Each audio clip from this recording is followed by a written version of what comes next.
Here we go. So I'd like to introduce myself. My name is Patrick Andrews. I am the Chief of Markets at the Pennsylvania Department of Agriculture, and I administer the Pennsylvania Farm to School Grant Program. So first, I want to share up here on the screen um, my information, just so you have a chance to jot that down. You'll see there's my name and title, and that is a resource account, that email account for all things farm to school. So you can send me all kinds of questions about farm to school there, and certainly anything about the grant program that's technical in nature. That's ra-agfarmtoschool@pa.gov. And the phone number there is the number that will ring my desk, but it also rings my cell phone at the same time. Also, feel free to call me if I'm in a meeting, I'll have to call you back, which is often the case. Unfortunately, I'm somebody who has a lot of meetings. Well, fortunately and unfortunately. So yeah, let me tell you a little bit about the Farm to School Grant Program and hopefully answer a lot of your questions through this process. So first thing you need to know is that the applications are due May 19th by 5 o'clock. And then the application system will close. And that's the single application for assistance that is managed by the Department of Community and Economic Development. That application is used for a lot of grant programs across the Commonwealth, so you may already be familiar with it. The application process is pretty straightforward. You go to our webpage, which we're going to go through toward the end of this. You go to our webpage, you can download the application template, you can download the budget template, and most importantly, the instructions document that you should read top to bottom before you start anything. But you're going to do your application in the template, you're going to complete your budget, and then you'll log on to the single application for assistance to upload all of the information. All of that in detail is covered in the instructions document, including how to navigate that single application for assistance. It can be a little confusing and you're not sure what you need to fill out and what you don't. It's all covered in the document. So please, again, read through it first before you even get started and follow it faithfully. Follow the instructions faithfully, and you will have a successful application. Eligible projects are things like well, there are three big areas that we talk about. There's experiential learning, which can be school gardens, or it could be service learning on a farm, like going to a farm and doing some actual work, learning about the farm, touring the farm. It can also be curriculum, like classroom learning, right? So it can be curriculum or training for teachers or staff to deliver curriculum. Would fall into that bucket. And then the third thing typically is what we call procurement or buying local food. That can be for something as straightforward as a tasting that you hold one afternoon with your kids, or it could be regular purchasing of local products that you bring into your cafeteria and then market to the kids to let them know. And then hopefully you see a nice increase in school lunch participation. So those are the three big areas that generally in farm to school we talk about. However, the truth is the mission of farm to school is to connect kids to the local food system. So any way in which you can demonstrate that you're meaningfully connecting kids to the food system would qualify for the grant program. As long as it's not breaking any procurement rules or anything like that. So please think out of the box, come up with creative ways. We are very excited to receive creative applications, and when they're done right, they score highly. So yeah, that covers the due date, the application process, eligible projects, and anything else that I'm not covering. Again, reach out to me here at any of these places. The next thing I want to do is I'm gonna walk you through the documents. And the first document I want to walk you through, we're going to go kind of quickly through this because I don't want to go through all the detail. That's for you to sit and read and reflect on. But the first and most important to me is the instructions document. The instructions document will take you through so that you have a successfully, and when I say successful, what I mean is we accept it. We'll accept the application, not that you'll necessarily be funded. You still have to compete for the funds. But if you follow these instructions, you will have a successful application that won't be rejected from being reviewed. We start off, again, urging you to read the entire document and follow it carefully. Specifically here in eligibility, we also cover a big topic, something that we get asked about a lot, which is multiple applications. So there is only one award per entity per year, period. There's no exception to that. There is one way that school districts can receive multiple awards, right? Is because to be, in other words, to be eligible, it's a pre-K through 8th grade classroom that we're targeting here. That's what's eligible. So you must be a school or a center. So for pre-K specifically, family and group pre-Ks would not qualify. You have to be a center at this time. That's not necessarily always going to be the case, but at this time, that's the way it's the law is written. Otherwise, if you're not a center, you're a school, and you have these classrooms, right? That you're doing, whether it's pre-K, and you don't have to have all those classrooms. Any one classroom, pre-K through 8th grade, would qualify. School districts there's kind of a loophole there because school districts are schools and school buildings are schools. So if a school district has more than one building that wants to seek an award, first of all, if it's under $15,000, it could be one application and you just have multiple sites in the application. But if you want multiple $15,000 awards, then each building in the district can apply, or multiple buildings can apply. But the caveat is when they go into that single application for assistance, the e-grants system, as we call it, to upload their documents, when they put in the information about who the applicant is, who's going to be signing the contract, all of that, it must be the building's information. So put in the principal's name for the person who's going to sign the contract, and then the specific contact at that building that's going to be running that program, and the address of that building.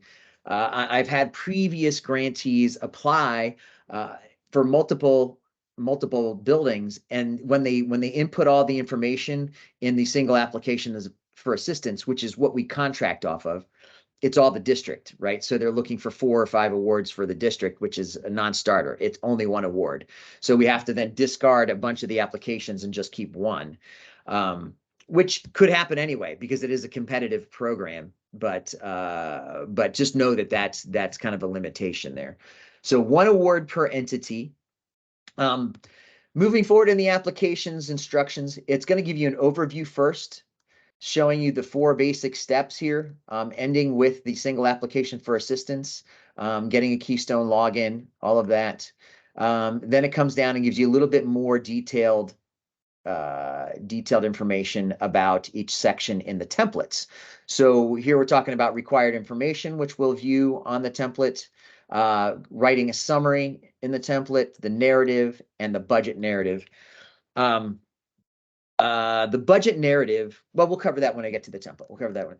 And then there's your budget, which is a separate document, which we're also going to cover.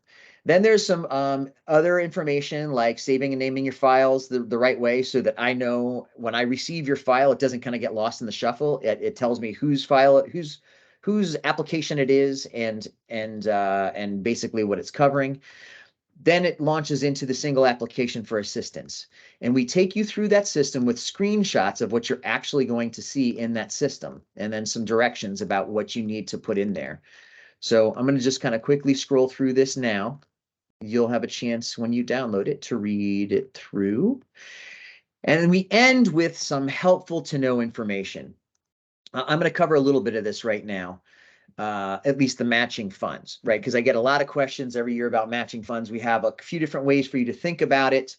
The basic thing you need to understand is your match is a quarter of your project, or it's 25% of your project, and the award is 75% of your project.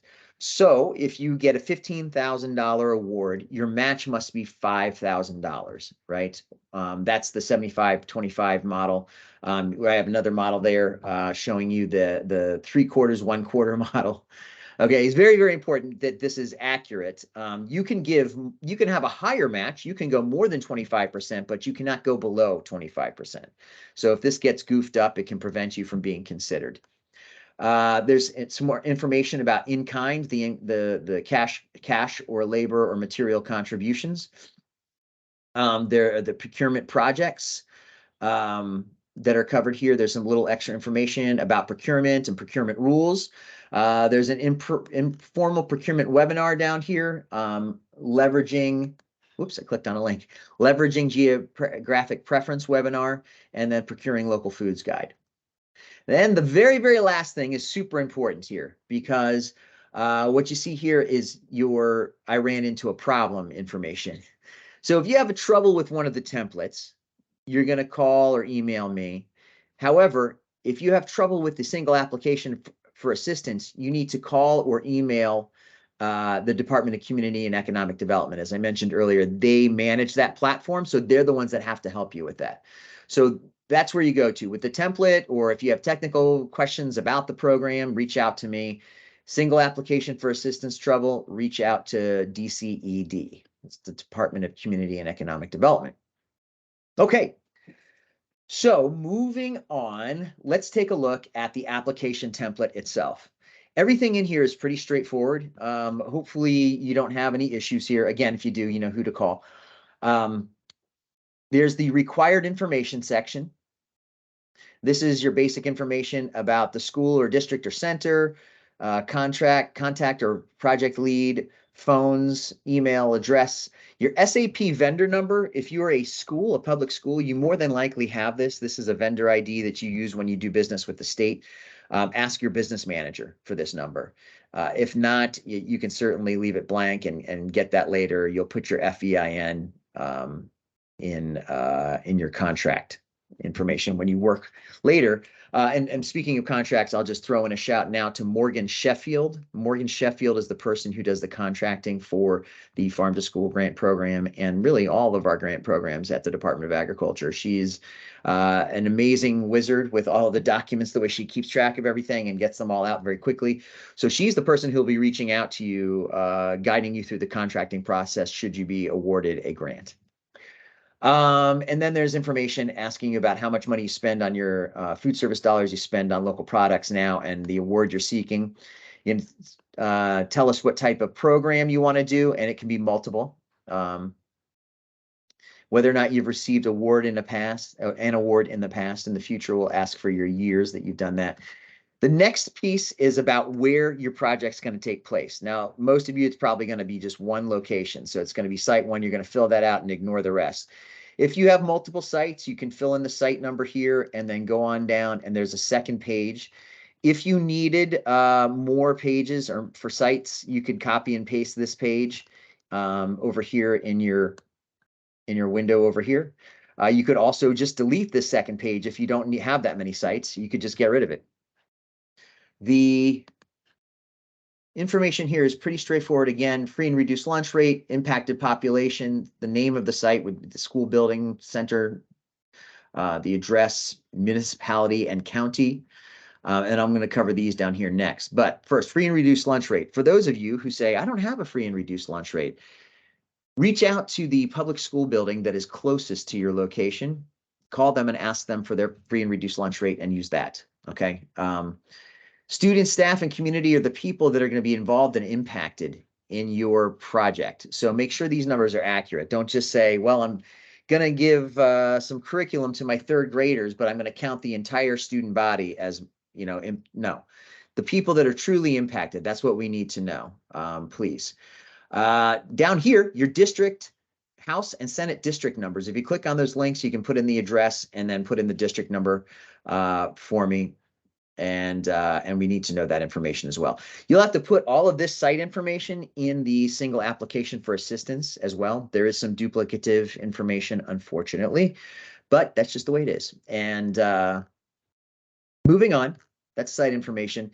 If you are procuring local food from a farmer, and we hope that you are, we need you to put their information here, the name of the farm, the good contact phone number, and the products that you've talked about procuring. It doesn't have to be filled up with all, you know, a ton of farmers. It can be one farmer, it can be 7 farmers, it can be 12 farmers, whatever, however many number of farmers that your project is working with is fine. That more farmers is not necessarily going to make you more competitive. And you are not locked into this. I get asked a lot if you're locked into what you put in here. You can change if something changes between now and the time you're going to work with the farmer and you have to go work with a different farmer, that's fine. The important thing here is that I can call the farmer that you've spoken to and say, hey, did, you know, Judy Smith from Great Groovy School District talk to you about buying produce for her school? And that farmer says, yeah, we talked about it. She's going to try some late season tomatoes and corn, and and that we know that you have had a conversation and that you understand what you're getting into because you've discussed it with the farmer, right? And it's just not just a paper napkin idea that you had while you were sitting around. So so that's the reason we need to check, to be able to check and determine that there was a discussion had with the farmer about procuring the food. And again, please don't worry about needing to change it. You certainly can. Just let us know, and it is really no big deal at all. These things happen, right? Now we're getting into the real meat and potatoes of the application. This is the summary, right? The summary part of the application is really a tightened version of your narrative. You have a 500 character limit, which includes spaces. And what you want to do here is give us the nuts and bolts of what you're going to do, but really sell it. You want to tell the reviewer, here's what you're about to read about. And now you're preparing them to absorb the information in your narrative. Yeah, so just really kind of keep that in mind. Keep your reviewer in mind when you're writing these. Next, you'll have your project narrative. This is going to tell us all of the activities that you're going to do. You're going to talk about your methodology, your measurable outcomes you're going to end with, so that you can connect this narrative to your report that you submit later on. It's super important that you include those things like methodology and measurable outcomes, because it helps us understand that you get the reporting piece of this process, right? That you're going to have something to report to us afterwards, that you're going to achieve something with your project, right? An 8,000 character limit here, including spaces. That should be enough. What happens, I should let you know, when you, oh, I don't know why that just turned black there. I guess because I'm presenting. So when you reach the end of this page, what's going to happen is a little navigation bar, a little slider bar, like what you have here on the side, is going to pop up so that the reviewer can scroll through this page. It's really important that you save, that you only use Adobe Reader and the latest version of that, or Adobe Acrobat. They work together with this PDF. And that you do not change the format of the PDF. You don't like print it and scan it and try to upload that scan. It has to be the original document, so that scrolling feature will be intact, and we can review your entire project. So very important to note. But again, yeah, don't stress when you come down to the end. It's just going to start. Giving you the opportunity to scroll. Okay. The next piece is your budget narrative. Here you'll describe to the reviewer how the funds will be leveraged to accomplish the goals of your proposal. Take care and refer to the PA Farm to School instructions document for detailed guidance, right? So some programs refer to this as a budget justification. They're both great ways to talk about it. You have a 6,000 character limit, and the job here is to tell us why spending the money on each item in your budget is going to help accomplish the goal. So you're connecting the spend to accomplishing the goal, right? It's really important because it tells the reviewer that you understand what you're doing, right? And it also speaks to the return on the investment of what we get for the money, right? So yeah, if you have any questions about this, again, reach out to me. That's the end of the template, right? So the main body here is your narrative, your summary, your narrative, and your budget narrative. Those are your main pieces. The rest of it's, information that's going to be useful for evaluating, the eligibility and if you meet all the requirements for the program, which is also very, very important. Let's take a look at the budget template now. And after this, we're going to move on to the program page so that you can see everything that's available there. So the budget template, again, I have tried to make this foolproof so that the people will not struggle using it, and that they can create budgets that meet all the requirements. In other words, that match requirement is really important. Up here in the main part of the budget template, well, first of all, you're going to enter your school name here and the name of your project right here. Don't erase project name and applicant name. Just erase the gray letters there when you back into it. Just highlight that and start typing it. Personnel, contractual, travel supplies, equipment, raw ag products, processed ag products, other, these are the things that you can list here. What's going to happen is these will add up And based on the total that you see here, it will tell you what your required minimum match is. And we're going to look at that in just a minute. So now you know how much your match has to be if you're paying attention here. You have the option to put some notes here, which you can do, like if you want to delineate some supplies or things like that. You don't have to, but you certainly can. And that can be effective. That can be helpful for a reviewer. You're going to cover a lot of that in your budget narrative. So maybe you just, after you do your budget narrative, any extra details you want to add on, you can throw in here in the notes. Now, your match is down below. So first we have cash and then we have in kind, right? So cash, we have food service dollars. There can be other dollars here. The important thing is that you don't try to mix in other state dollars. You can use private dollars, local dollars, county dollars, federal dollars, or intergalactic dollars, but you cannot use federal dollars, or you cannot use state dollars. You cannot use state dollars to match a state grant program. And that's probably true for every grant program in the Commonwealth. So yeah, you can change this as you please. You cannot, I don't know, I'm not sure if you can change these or not, but at any rate, you can change these as you need to. Same with down here. This is for things that you're going to have kind of donated, like labor, supplies, seeds, transportation. It could be, free equipment rental, things like that can all be, like this tiller rental, can all be considered free. Or part of in kind. You do need to document it though. Document the rate carefully, have documentation in case you happen to get audited. Every once in a while, a grantee gets audited by the Office of the Budget or the Comptroller. So have documentation about those rates. If you have a farmer coming to help work on your school garden and you want to pay them, just make sure that you have a written agreement between you that you're going to pay them $30 an hour, or $50 an hour, or $100 an hour, or whatever you're going to pay them well, because we want to pay our farmers. But whatever it is, make sure you have like an agreement between you that you both signed, that you have as documentation of what they're going to get paid.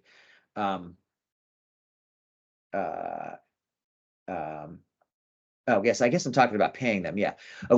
So it would be what they would be getting paid, but they're donating it, right? So that this is their rate that they're taking if they're volunteering their time.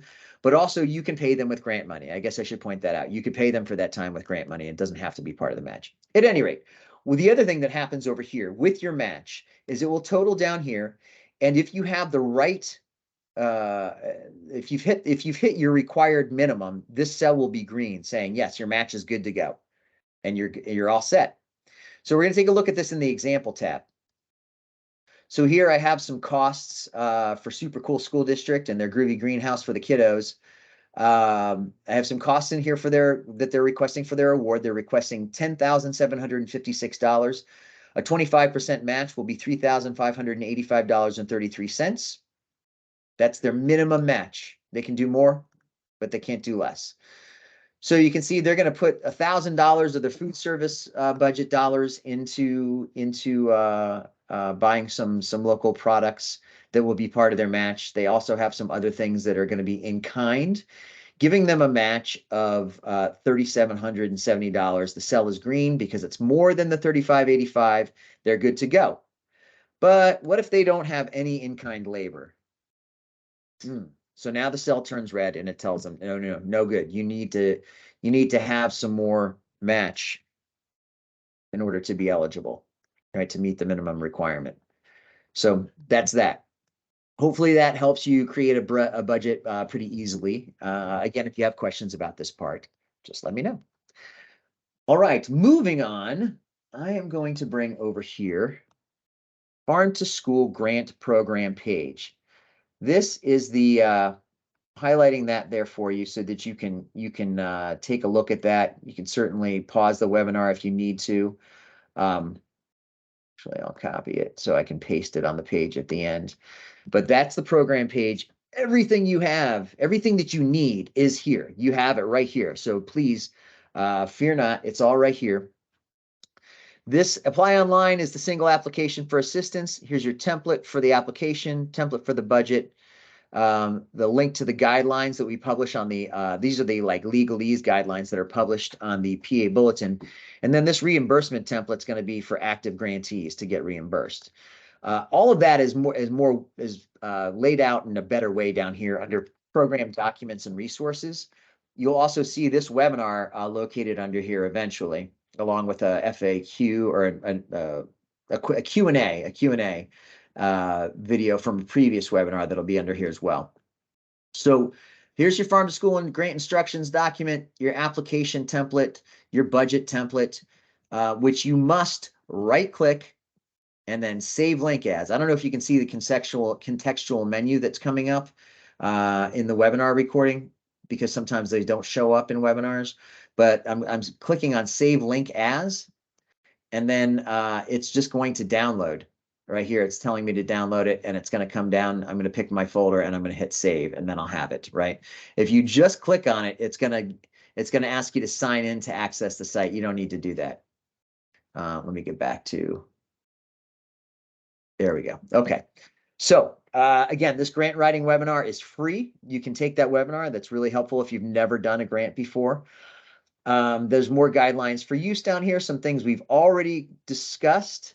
Again, your link to the single application for assistance, which is also located in your instructions, and one more link to the online request for applications and guidelines that are on the PA bulletin. These are all the other Farm Bill programs over here. If you're interested in any of those, you can certainly check those out at your leisure. And here are the lists of the previous awardees that you can check out if you'd like to take a look at those. And here again is my information, Patrick Andrews, same phone number, same email address. Please call me anytime. Again, it opened April 3rd at 8 a.m. and it's going to close May 19th at 5 p.m. And I will close with this document here. Oh, no. We don't want that. Let me try to, there we go. There's the web page for the Farm to School grant program page for anybody who wants to another minute to write that down. So again, my name is Patrick Andrews. This is my contact information. Please do call me or email me with any questions that you have. I look forward to receiving your applications and the secretary making awards. And have a great year with Farm to School. Thank you very much.